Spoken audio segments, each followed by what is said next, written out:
নারায়ণগঞ্জে DC office প্রাঙ্গণে লাঙ্গলবন্ধ স্নান উৎসব উদযাপন কমিটির দুই গ্রুপের মধ্যে হাতাহাতি।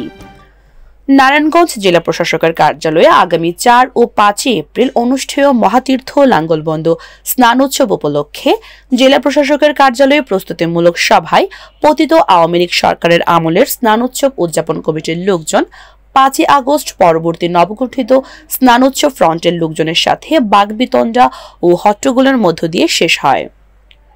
তারপর ডিসির কার্যালয়ের বাইরে এসেও দুই পক্ষ পুনরায় হাতাহাতিতে জড়িয়ে পড়েন।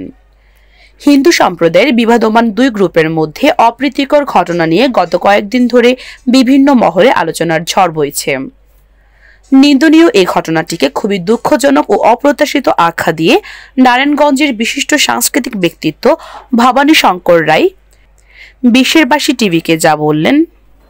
প্রথমত, যে লাঙ্গলবন্ধ স্নান উদযাপনের জন্য, নির্বিঘ্নে স্নান উদযাপনের জন্য জেলা প্রশাসন যে আয়োজনটি করেছেন এবং যেই মতামতের সভার আয়োজন করেছেন, তাতে আমাদের কমিউনিটি আমরা যে আচরণটি করেছি এটি অত্যন্ত লজ্জাজনক এবং যে বার্তাটি জেলা প্রশাসনের কাছে গেল সেটি আসলে আমাদের পুরো সম্প্রদায়কে একটু নিচু করে দিয়েছে।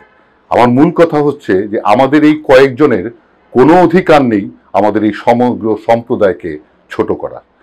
দ্বিতীয় কথা হচ্ছে, কিছু উদ্যমী ছেলে নতুন করে কমিটির দায়িত্ব নিতে যাচ্ছে। অসুবিধা কোথায়?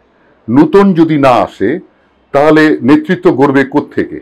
এইটাই কি যে যতদিন পর্যন্ত দেহত্যাগ না হবে ততদিন পদত্যাগ করব না, এই মানসিকতাটা তো পরিহার করতে হবে। পরিহার করে আমাদের নতুনদের হাতে তুলে দিতে হবে, তাহলেই তো নেতৃত্ব গড়ে উঠবে। এটা না করে তারা এখানে আঁকড়ে বসে থাকতে হবে যে কোনো মূল্যে।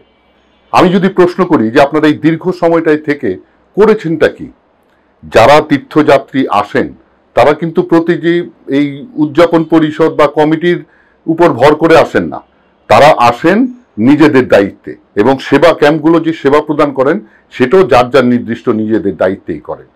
এই যে দর্শনার্থীরা যে সুবিধাটি পায় সেই আয়োজনটি তো সরকার করে এবং আমার অভিজ্ঞতায় এখনো পর্যন্ত সরকার নির্বিঘ্ন স্নান করার জন্যে প্রচণ্ড ব্যবস্থা গ্রহণ করেন এবং সাধ্য অনুযায়ী ব্যবস্থা গ্রহণ করেন। এবং তারা এই কাজটি করে আসলে কি বার্তা দিতে চাচ্ছেন, তাদের মোহটা কোথায়, কেন তারা এটাকে আঁকড়ে ধরে রাখতে চাচ্ছেন? আরেকটি বিষয় অত্যন্ত গুরুত্বপূর্ণ, বিভিন্ন সময়তে আমাদের এতগুলো ঘাট নামকরণ পরিবর্তন হয়েছে, অথচ দেখেন এই লাঙ্গলবন্ধের পাশেই লোকনাথ ব্রহ্মচারী বাবার আশ্রম, ওনার নামে একটি ঘাট নেই। নারায়ণগঞ্জে সাধু নাগ মহাশয় একজন বড় মহাপুরুষ, এই নারায়ণগঞ্জেই তিনি সাধন ভজন করেছেন, তার নামে একটি ঘাট নেই। আধ্যাত্মিক ব্যক্তিত্ব বাদ দিয়ে আমরা যদি সামাজিক ব্যক্তিত্ব দেখি, যেই মহান পুরুষটি নারায়ণগঞ্জে পদার্পণ না করলে আমাদের এই অঞ্চলে শিক্ষার আলো দেখতেন না লোক, সেই মহান ব্যক্তিটি হচ্ছেন অধ্যক্ষ খগেন্দ্রনাথ চক্রবর্তী। তার নামেও তো একটি ঘাট করা যেত। সেগুলো সেদিকে কোনো নজর নেই। কার নামে কি তাদের অবদান আমরা জানি না, আমাদের দেবতার নামের ঘাট ভেঙে তাদের ব্যক্তি নামের ঘাট দিতে হবে। কি আশ্চর্য ব্যাপার! কেন এই কাজগুলো তারা করছেন? নিশ্চয়ই তাদের কোনো উদ্দেশ্য আছে।